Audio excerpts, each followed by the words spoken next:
Assalamualaikum semuanya. Bagaimana kabar kalian? Semoga selalu diberi kesehatan dan dimudahkan rezekinya oleh Allah. Amin ya robbal alamin. Suatu hari Raja Harun Ar-Rasyid duduk termenung di singgasananya.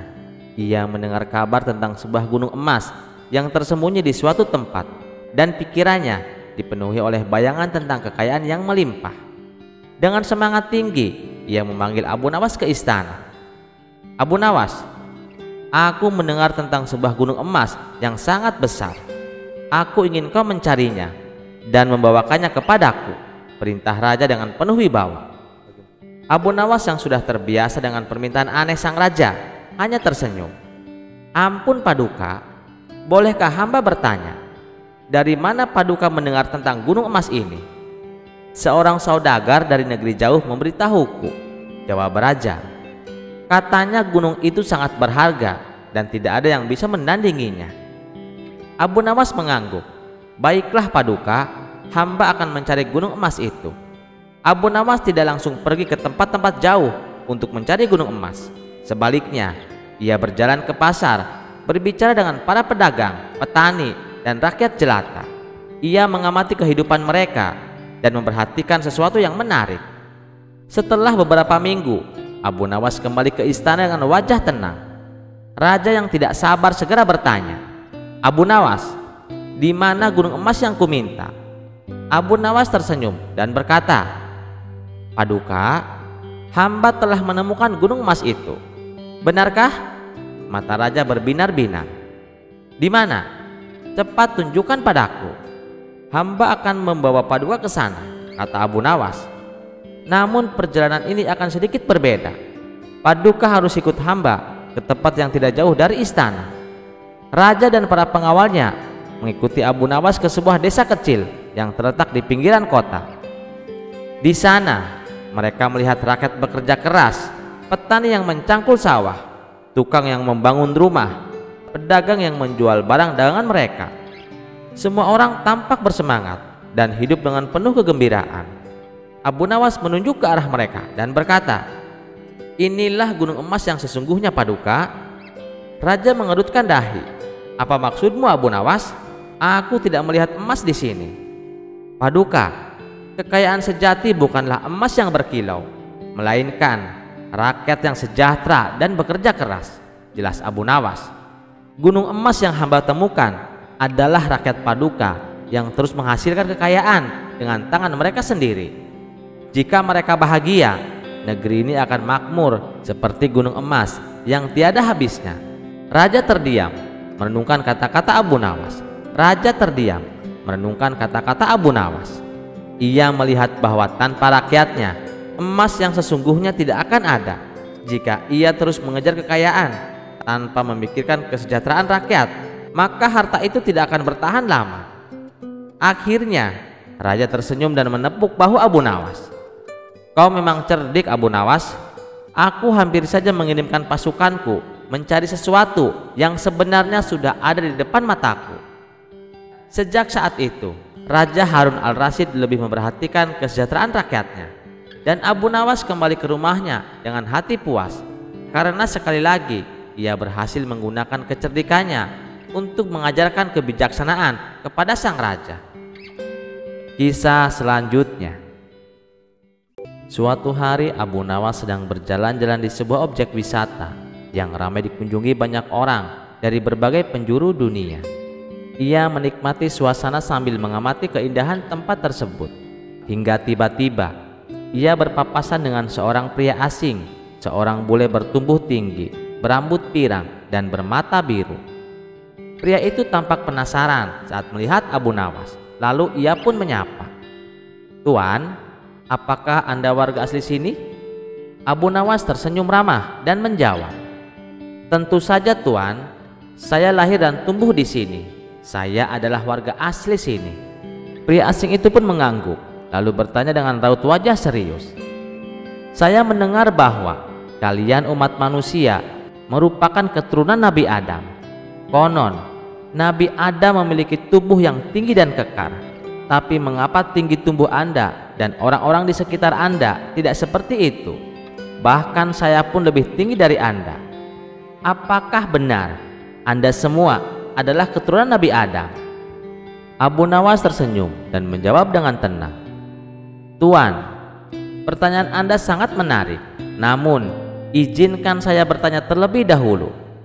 Apakah Anda juga keturunan Nabi Adam?" Pria asing itu terdiam sejenak, tampak berpikir, lalu akhirnya berkata, "Saya tidak tahu pasti, tapi jika benar semua manusia berasal dari Nabi Adam, maka mungkin saya juga termasuk keturunannya." Abu Nawas pun mengangguk dan berkata, "Tuan, ketahuilah bahwa kita semua, termasuk Anda, saya, dan semua manusia yang hidup di bumi ini adalah keturunan Nabi Adam. Dalam Al-Quran surat An-Nisa ayat 1 Allah berfirman, 'Wahai manusia, bertakwalah kepada Tuhanmu yang telah menciptakan kamu dari diri yang satu, yaitu Adam. Dan Allah menciptakan pasangannya, yaitu Hawa, dari dirinya, dan dari keduanya Allah memperkembangbiakan laki-laki dan perempuan yang banyak.'" Jadi ayat ini sudah menjelaskan dengan sangat jelas bahwa seluruh umat manusia di dunia ini berasal dari Nabi Adam dan Hawa. Mendengar penjelasan itu, pria asing tersebut mulai memahami. Namun ia masih merasa penasaran dan bertanya lagi, "Jika benar kita semua keturunan Nabi Adam, lalu mengapa tinggi badan manusia tidak seperti beliau? Mengapa tinggi manusia semakin lama semakin menurun?" Abu Nawas pun mulai menjelaskan, "Tuan, memang benar bahwa Nabi Adam memiliki postur tubuh yang sangat tinggi. Dalam sebuah hadis yang diriwayatkan oleh Abu Hurairah, Rasulullah bersabda, Allah menciptakan Adam dengan tinggi 60 hasta, yaitu sekitar 27,5 meter. Hadis riwayat Bukhari.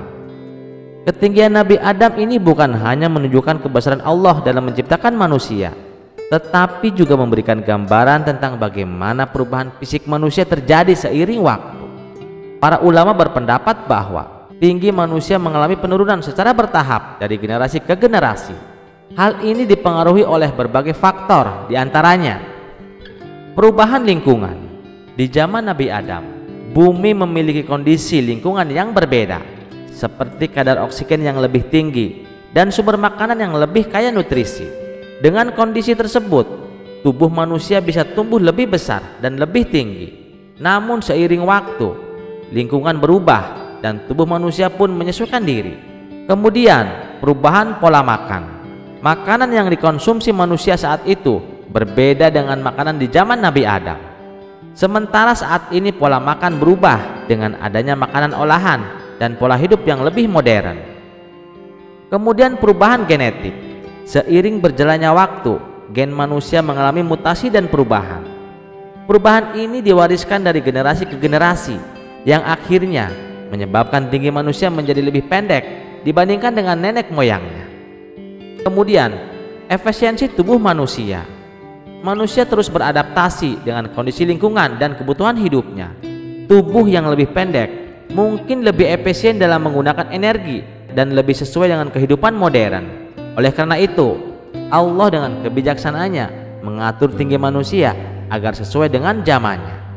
Mendengar penjelasan yang begitu logis, pria asing itu mengangguk-ngangguk.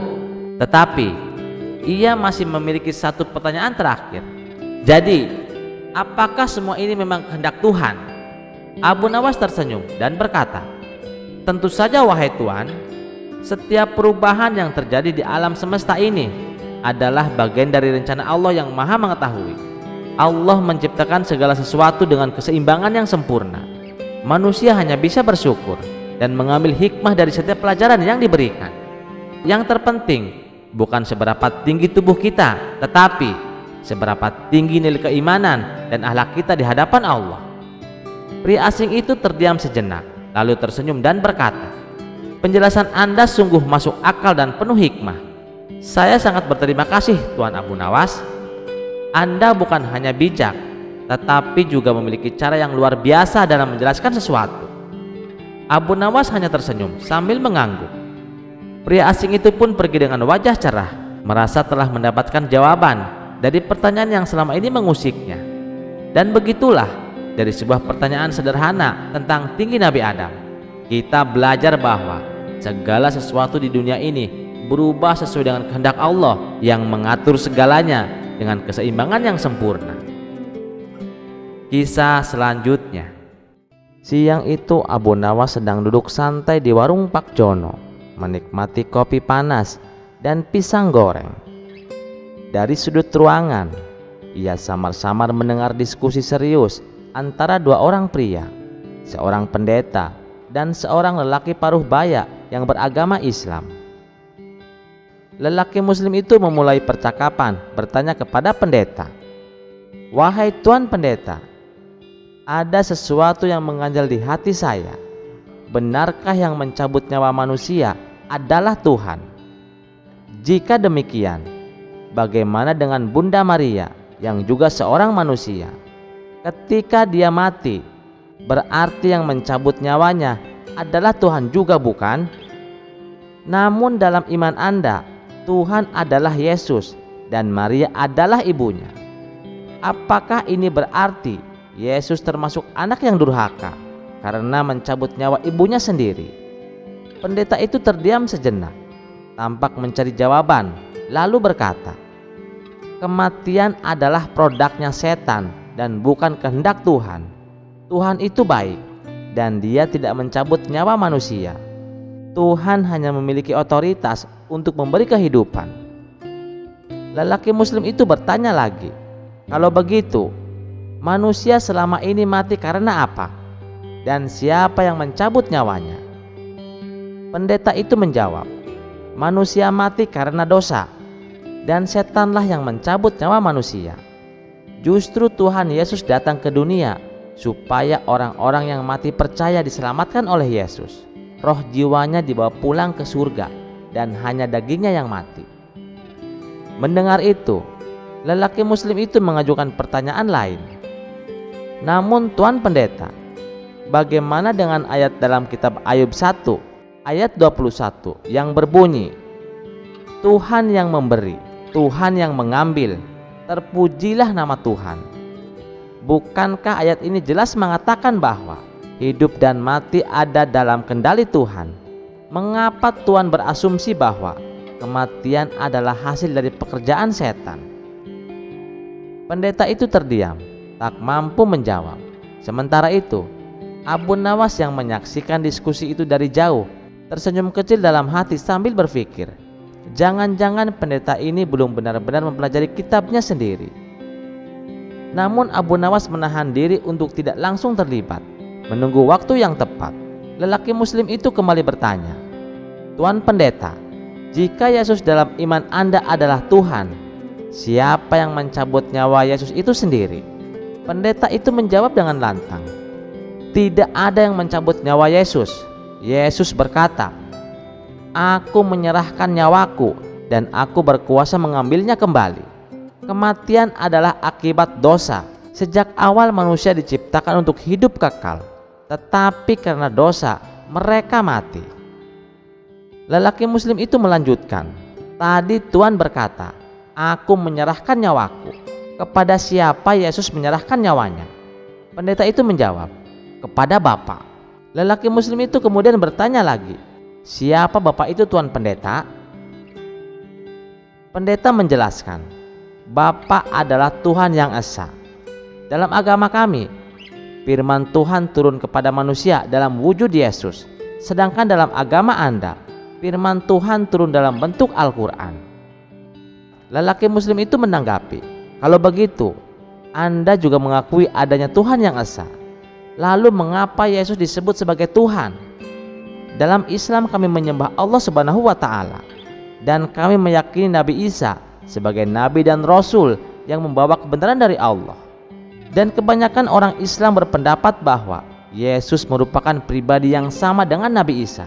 Tuan Pendeta. Pendeta itu tampak kebingungan, tetapi tetap menjawab, "Itu tidak bisa disamakan. Yesus sangat berbeda." Abu Nawas yang sudah tidak tahan untuk mengeluarkan pendapatnya, akhirnya berkata, "Saudara-saudaraku semuanya, izin saya menjelaskan bahwa dalam Al-Quran surat Al-Imran ayat 145, Allah berfirman, 'Dan setiap yang bernyawa tidak akan mati kecuali dengan izin Allah.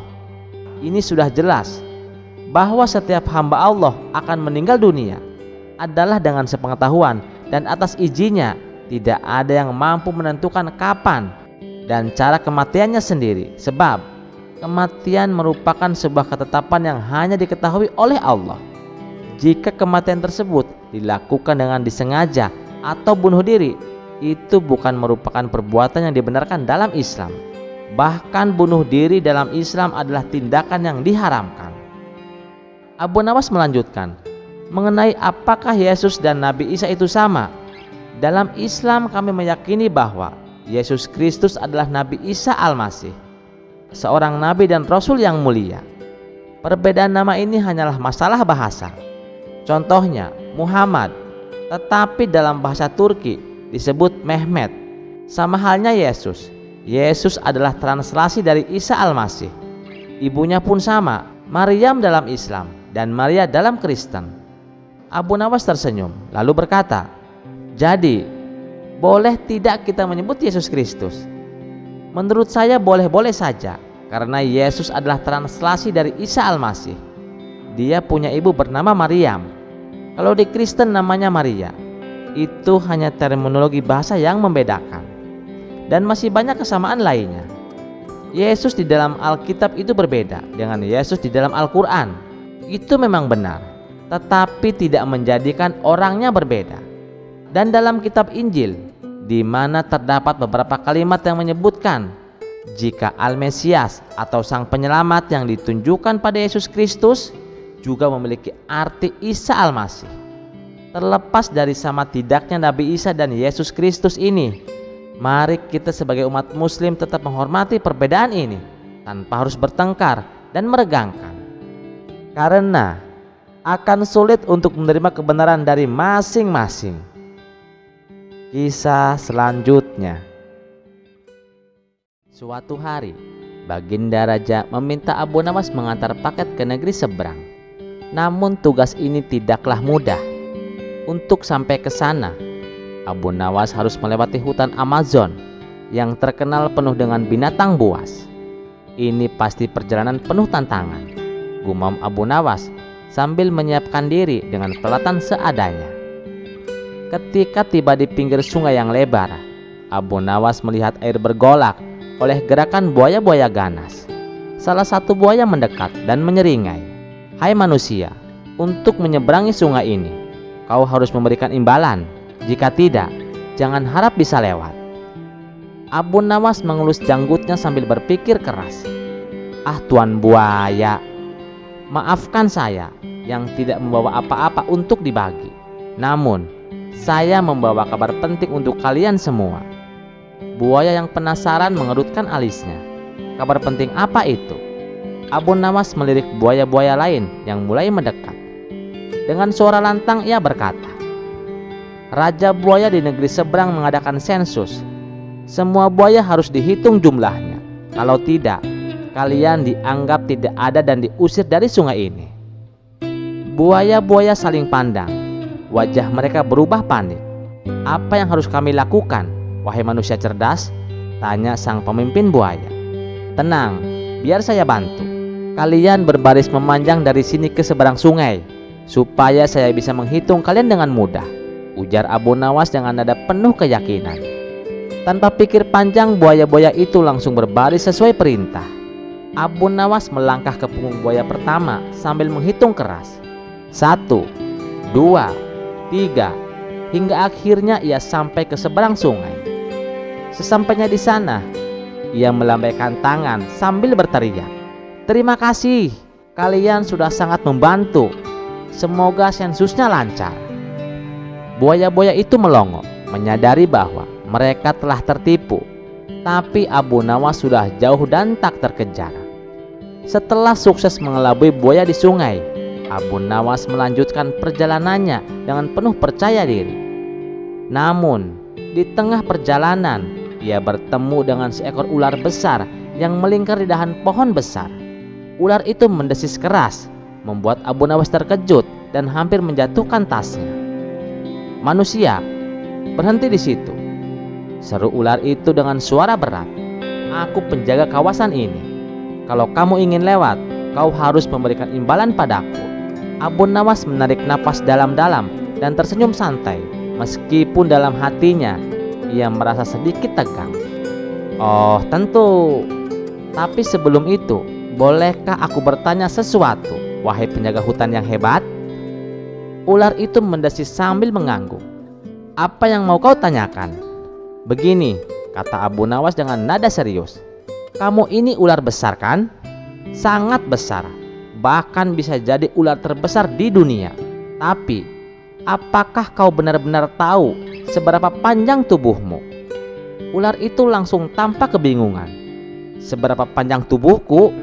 Tentu saja aku panjang. Tapi aku belum pernah mengukur tubuhku. Ah, ini dia masalahnya, kata Abu Nawas sambil mengangguk-ngangguk bijak. Bagaimana mungkin seorang penjaga kawasan tidak tahu ukuran tubuhnya sendiri? Bukankah itu memalukan? Aku bisa membantumu mengukur tubuhmu agar kamu lebih dihormati oleh hewan-hewan lain. Ular itu langsung merasa tertarik. Kau bisa mengukur tubuhku? Bagaimana caranya? Gampang sekali, jawab Abu Nawas sambil melangkah mendekat. Kau hanya perlu meluruskan tubuhmu di tanah, dan aku akan menghitung panjangnya dengan langkah kakiku. Baiklah, kata ular itu, langsung meluncur turun dari pohon dan meregangkan tubuhnya di tanah, berusaha meluruskan setiap sisinya. Sekarang hitunglah. Abu Nawas mulai berjalan di sepanjang tubuh ular itu, menghitung dengan suara keras. 1, 2, 3, hingga tiba di ujung ekornya. Ia berhenti sejenak, lalu berteriak dengan panik. Tunggu, ujung tubuhmu bergerak sedikit. Ular sebesar ini harus lurus sempurna. Cepat luruskan lagi. Ular itu panik dan sibuk meluruskan tubuhnya. Ketika ular sedang sibuk memperbaiki posisinya, Abu Nawas dengan cepat melangkah melewati tubuh ular itu dan melanjutkan perjalanannya. Sebelum ular sadar apa yang terjadi, Abu Nawas sudah jauh meninggalkan tempat itu. Dari kejauhan, Abu Nawas melambaikan tangan sambil berteriak, "Terima kasih atas kerjasamanya, wahai ular penjaga hutan. Jangan lupa, ukur tubuhmu sendiri di lain waktu." Ular itu hanya bisa melongo, menyadari bahwa ia baru saja ditipu oleh manusia yang cerdik itu. Kisah selanjutnya. Pada suatu malam yang tenang di kota Baghdad, langit terlihat begitu cerah, bintang-bintang berkelip indah. Namun tiba-tiba sebuah cahaya terang melesat di langit, bergerak dengan kecepatan luar biasa, membuat langit malam yang damai menjadi gempar. Orang-orang yang melihatnya mulai berteriak panik. Apa itu? Sebuah burung besar raksasa atau sihir? Teriak seorang pedagang. Jangan-jangan itu adalah malaikat pembawa malapetaka, seru yang lain. Namun, di tengah kekacauan itu, Abu Nawas yang sedang duduk santai di kedai teh malah tertawa kecil. Itu bukan malaikat, dan itu juga bukan sihir, kata Abu Nawas sambil meminum tehnya dengan tenang. Nah, ini adalah kesempatan untuk petualangan, gumam Abu Nawas. Segera Abu Nawas memutuskan untuk menyelidiki fenomena tersebut. Dengan cepat, ia berlari keluar dari kedai teh dan mengikuti cahaya yang semakin jauh dari angkasa. Meskipun banyak orang yang ketakutan dan enggan ikut serta, Abu Nawas tidak gentar. Ia percaya bahwa kecerdikannya bisa menyelesaikan masalah ini. Dengan cerdik ia melibatkan beberapa teman yang tidak terlalu berani untuk ikut mengejar UFO tersebut. Akhirnya setelah berjam-jam berlari, mereka tiba di luar kota di mana cahaya itu terlihat mendarat. Sesampainya di tempat itu, mereka menemukan sebuah benda berbentuk aneh yang mengeluarkan cahaya lembut, tampak seperti pesawat luar angkasa atau apapun itu. Abu Nawas yang selalu memiliki cara untuk mengendalikan situasi melangkah maju dengan penuh keberanian. Ini pasti sesuatu yang luar biasa, katanya dengan senyum lebar. Mari kita dekati dan lihat apa yang terjadi. Dengan hati-hati Abu Nawas mendekati benda itu. Tak lama setelah itu, sebuah suara asing terdengar dari dalam benda tersebut, seperti suara gema yang datang dari tempat yang jauh. Kami datang dari dunia yang jauh, kata suara itu dalam bahasa yang tidak dimengerti oleh orang-orang. "Ah, sebuah teka-teki," pikir Abu Nawas. "Mari kita selesaikan." Tanpa ragu, Abu Nawas melontarkan beberapa pertanyaan pintar yang sudah disiapkan sebelumnya. "Siapa kamu? Dari mana asalmu? Dan apa tujuanmu di sini?"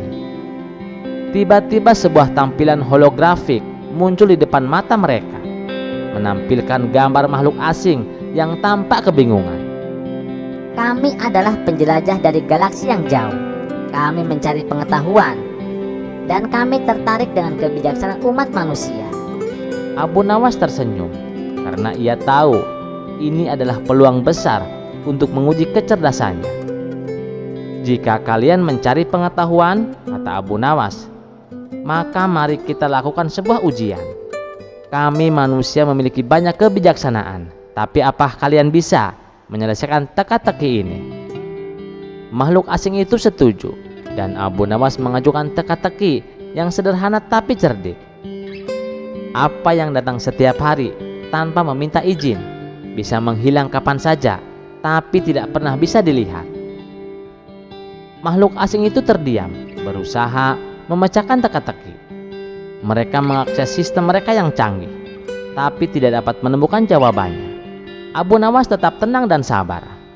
Akhirnya setelah beberapa saat, makhluk asing itu mengakui bahwa mereka tidak bisa menyelesaikan teka-teki itu.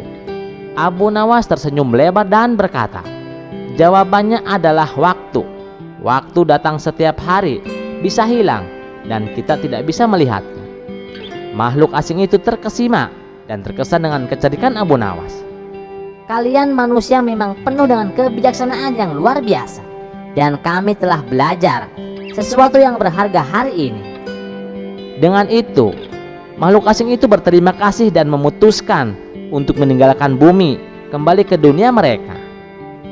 Sebelum pergi, mereka meninggalkan sebuah hadiah kecil untuk Abu Nawas, sebuah batu kecil yang bersinar terang, sebuah simbol dari pengetahuan yang telah mereka temukan. Abu Nawas kembali ke kota dengan senyum kemenangan.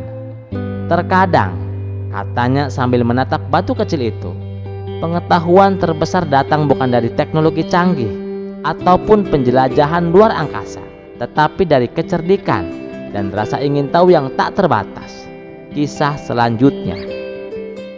Di sebuah desa, nama Abu Nawas dikenal tidak hanya karena kecerdasannya, tetapi juga karena keberaniannya menghadapi berbagai tantangan, termasuk yang berbahaya.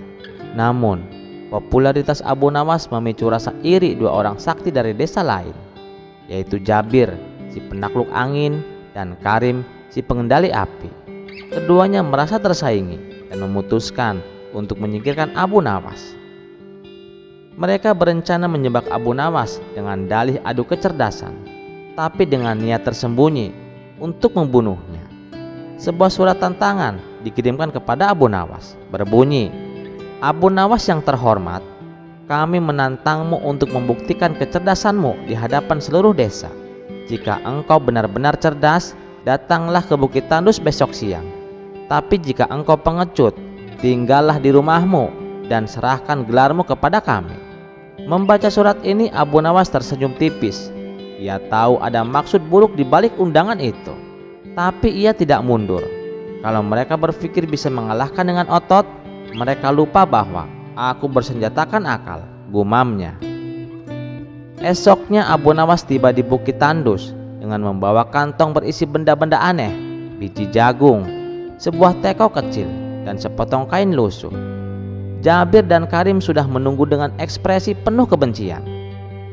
"Abu Nawas, kau datang juga. Baiklah, kami akan mengajukan tantangan. Jika gagal, nyawamu milik kami," ucap Jabir dengan suara lantang. "Tentu, tetapi aku punya syarat," jawab Abu Nawas dengan tenang. "Jika aku berhasil melewati tantangan kalian, maka kalian harus tunduk dan berjanji tidak akan mengganggu orang lain lagi." Jabir dan Karim setuju, yakin Abu Nawas tak akan bertahan menghadapi kemampuan mereka. Jabir mengayunkan tangannya ke udara, menciptakan pusaran angin yang berputar dahsyat. "Coba kau bertahan dengan angin ini, Abu Nawas," teriaknya. Abu Nawas tidak panik. Ia membuka kantongnya dan mengeluarkan biji jagung. Dengan cepat, ia menaburkan biji-biji itu di tanah. Ajaibnya, burung-burung dari segala arah datang untuk memakan jagung tersebut, menenangkan pusaran angin yang tadi mengamuk. Jabir terkejut. "Apa yang kau lakukan?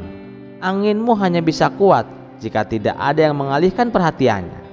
"Aku memanggil burung-burung untuk menyerap energinya," jawab Abu Nawas santai. Karim maju dengan kemarahan membara. Ia menyalakan api besar dengan tangannya, lalu mendorongnya ke arah Abu Nawas.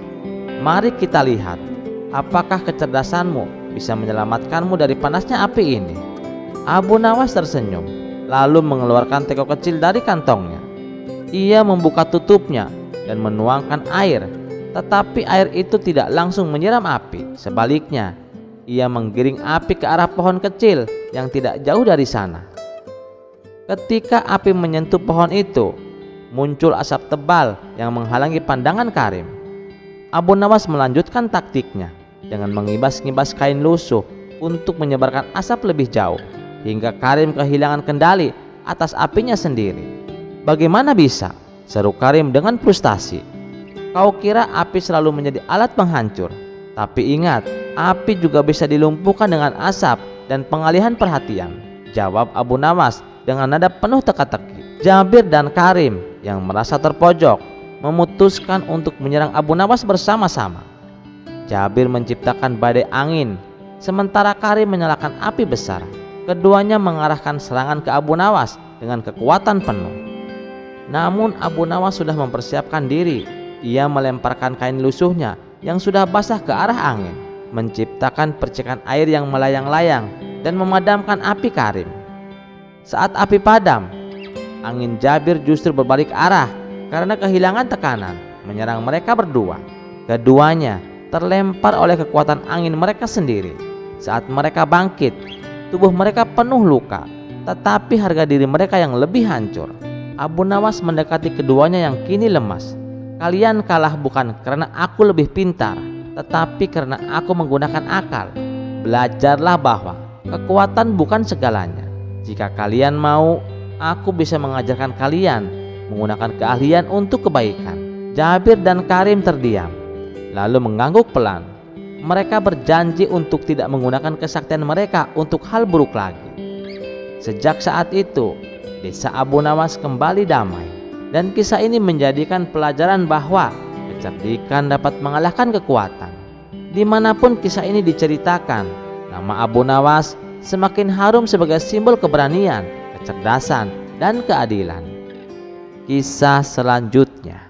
Di suatu desa terpencil, hiduplah seorang pemuda bernama Abu Nawas. Setiap hari Abu Nawas sibuk mencari kayu bakar di bawah terik matahari. Hasil kayu bakar itu kemudian dijual untuk memenuhi kebutuhan hidupnya. Karena sering terkena sinar matahari, sampai-sampai kulitnya berubah hitam legam.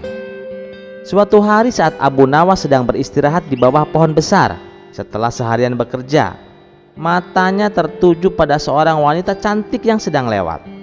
Wajahnya bercahaya, bagaikan bulan purnama. Abu Nawas jatuh hati seketika. Namun wanita itu bukan sembarang wanita. Ia adalah putri seorang raja yang terkenal dengan kecantikan dan kewibawaannya. Abu Nawas meskipun dengan hati yang penuh keraguan tentang status sosialnya, memutuskan untuk melamar sang putri. "Tidak peduli kulitku hitam, yang penting aku mencintainya," katanya dalam hati. Dengan semangat membara, Abu Nawas menghadap sang raja untuk melamar putrinya. Namun raja memandang Abu Nawas dengan penuh skeptisme. "Kau miskin dan tidak pantas untuk putriku, tapi jika kau benar-benar ingin menikahinya, aku akan memberimu satu syarat. Maharnya adalah emas permata, intan, berlian, dan perhiasan yang sangat mahal. Bisa kau penuhi?" kata sang raja. Abu Nawas tidak gentar. Dengan percaya diri ia menjawab, "Tentu wahai raja, aku akan memenuhi mahar tersebut, meski harus menguras laut sekalipun." Dan dengan kata-kata itu, ia langsung pergi untuk mempersiapkan segala sesuatunya. Keesokan harinya, Abu Nawas pergi ke tepi laut. Ia memandangi hamparan air yang seolah tak berujung sambil bergumam, kalau air laut ini dikuras selama setahun pun tak akan surut. Tapi bagaimana caranya mengambil harta karun di dasar laut? Menyelam pun aku tak bisa. Setelah berpikir sejenak, tiba-tiba terlintas di benaknya untuk meminta bantuan ikan-ikan di laut. Dengan suara lantang, Abu Nawas berseru, "Wahai ikan-ikan di laut ini, aku mohon bantuan kalian untuk mengambil harta karun yang ada di dasar laut." Tak disangka seekor ikan berwarna oranye muncul ke permukaan. Dengan nada tegas, ikan itu berkata, "Siapa kamu? Berani sekali meminta bantuan kepada kami. Kami adalah penjaga laut ini, dan harta karun di dasar laut adalah milik kami. Kalau kamu ingin mengambilnya, silahkan coba. Tapi ingat, kalau turun ke dasar laut, kamu akan menjadi makanan kami." Setelah berkata demikian, ikan itu segera menyelam kembali ke dasar laut. Abu Nawas yang geram dengan perkataan ikan itu, dengan nada penuh emosi, dalam hatinya ia berkata, "Awas saja kamu ikan, akan aku buat tunduk kepadaku." Dengan tekad yang membara, Abu Nawas membawa sebuah timba besar dan mulai menguras laut. Ia mengambil air laut sedikit demi sedikit, berharap akan mendapatkan emas permata yang tersembunyi di dasar lautan. Namun di dasar laut, para ikan mulai merasa panik.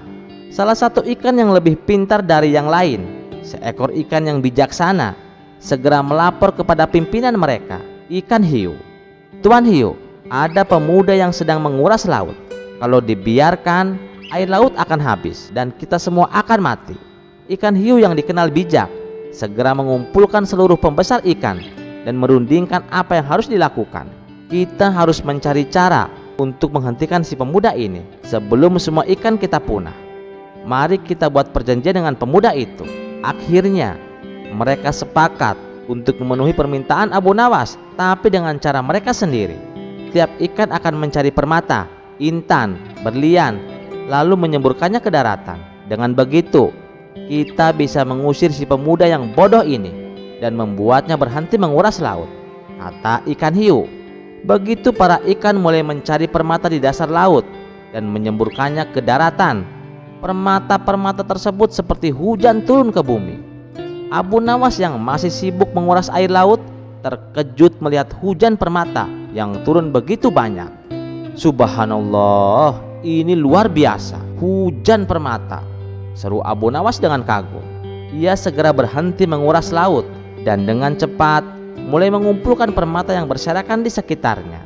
"Ini lebih mudah dari yang aku kira," katanya sambil tersenyum licik. Tanpa menunggu waktu lama, Abu Nawas membawa hasil buruan permatanya ke hadapan raja. Raja yang melihat tumpukan permata yang luar biasa banyaknya, hampir tidak percaya dengan apa yang dilihatnya. "Apa ini? Kau benar-benar berhasil mendapatkan semua ini?" tanya raja dengan terkejut. Dengan bangga Abu Nawas berkata, "Tentu saja wahai raja, saya menguras laut dan alam pun memberikan saya lebih dari yang saya inginkan." Raja terperangah dan tak lama kemudian ia menyetujui lamaran Abu Nawas. "Baiklah, kau memang cerdik, kau bisa menikahi putriku," kata raja akhirnya. Dengan begitulah Abu Nawas berhasil menikahi putri raja dan hidup bahagia selamanya. Namun yang tidak diketahui sang raja adalah bahwa Abu Nawas sebenarnya tidak menguras laut sama sekali. Ia hanya mengandalkan kecerdikannya, dan para ikan yang ketakutan memutuskan untuk memberikan permata kepada Abu Nawas sebagai solusinya. Kisah selanjutnya. Pada suatu hari, raja menghadapi dilema besar di istananya. 2 kasus kejahatan baru saja diungkap di hadapan rakyat.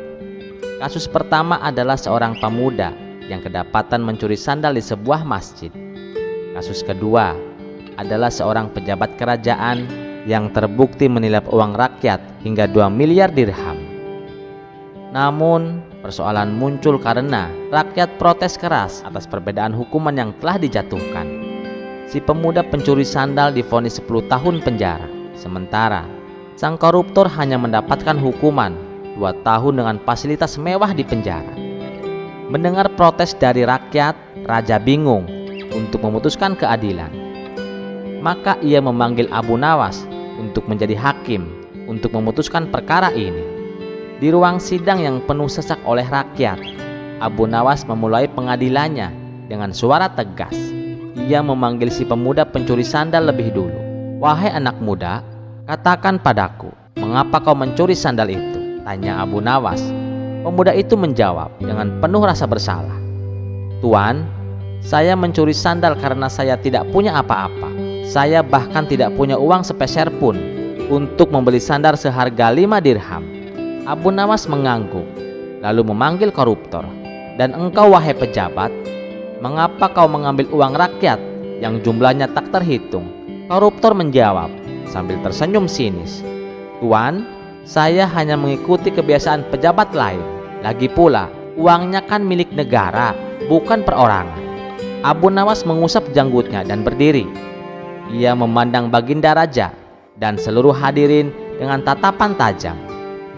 "Dengarkan," seru Abu Nawas. "Sesuai dengan undang-undang yang berlaku di kerajaan ini, pemuda ini telah mencuri sandal seharga 5 dirham dan menyebabkan kerugian bagi 1 orang. Oleh karena itu, hukumannya adalah 10 tahun penjara. Namun menurut saya, hukuman tersebut tidak sebanding dengan apa yang dia ambil. Maka saya putuskan, hukuman pemuda ini membersihkan seluruh masjid di kerajaan selama 10 tahun." Pemuda itu terkejut, namun ia menerima keputusan tersebut dengan air mata. Abu Nawas lalu menoleh ke arah pejabat koruptor. "Adapun engkau, wahai pejabat, kau telah mencuri 450 juta dirham dari uang rakyat. Jika dihitung berdasarkan jumlah penduduk kerajaan yang mencapai 282 juta orang, maka setiap individu telah dirugikan sekitar 2 dirham.